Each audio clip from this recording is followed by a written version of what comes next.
May dito mga tao nga, Palestine, mga Palestino.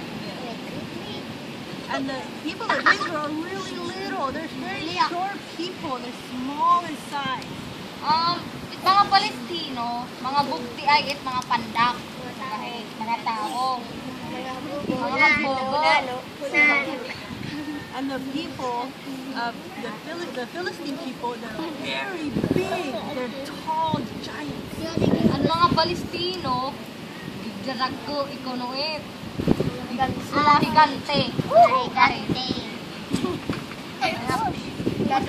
So the people of the Philistines came against the people of the Israelites.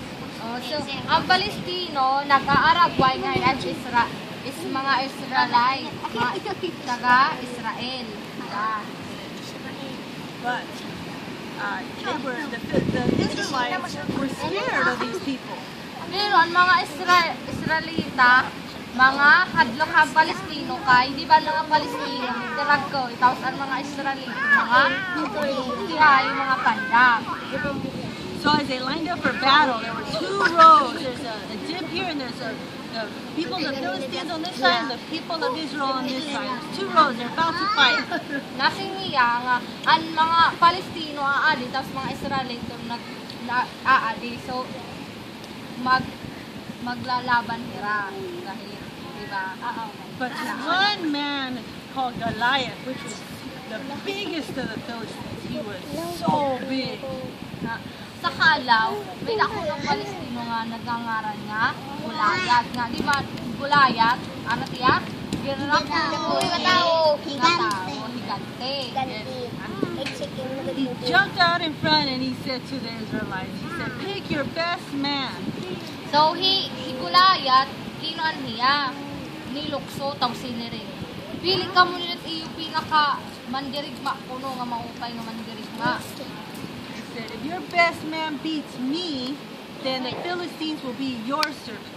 So, nasing higulayat ka, kung hinuman makapirdikan gulayat ko no haiya, ang mga Palestino magiging alipin mga Israelite.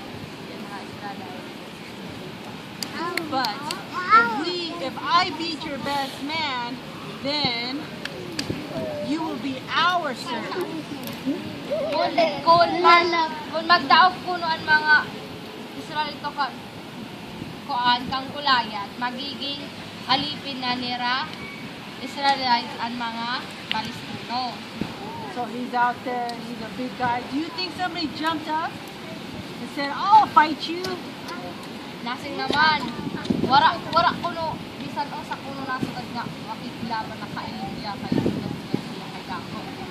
Well, you think all the warriors of Israel, all the fighters, all the men of the army, do you think one jumped up? Do you think anybody jumped up?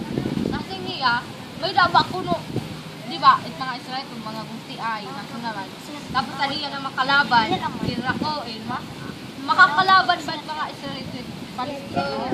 Diba? Wala, diba? What do you think? What do you think? Ano niyo, kahit niyo, makakalaban ba Israelito kung kuan laban hit mga Palestino? Diba? Diri. Nobody jumped up. They were scared. They forgot that they were the people of God. Nasiras ay, di ba, nagwo-worry ng mga tauhan kuan, ang mga tao nga Israelito. Di ba nasi nga, wara ko nubisan sa lahat makakalaban hit mga Palestino kay dinirag ko Israel, tapos kita naman, dugog siya ay, wara na makakakuan. Pero, nasa nga, nahingalimot hira nga, ito nga mga Israelite, asit hira ang mga choosing people, o hira ang mga pilihan, oo.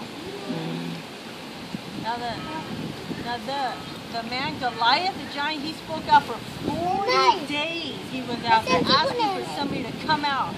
No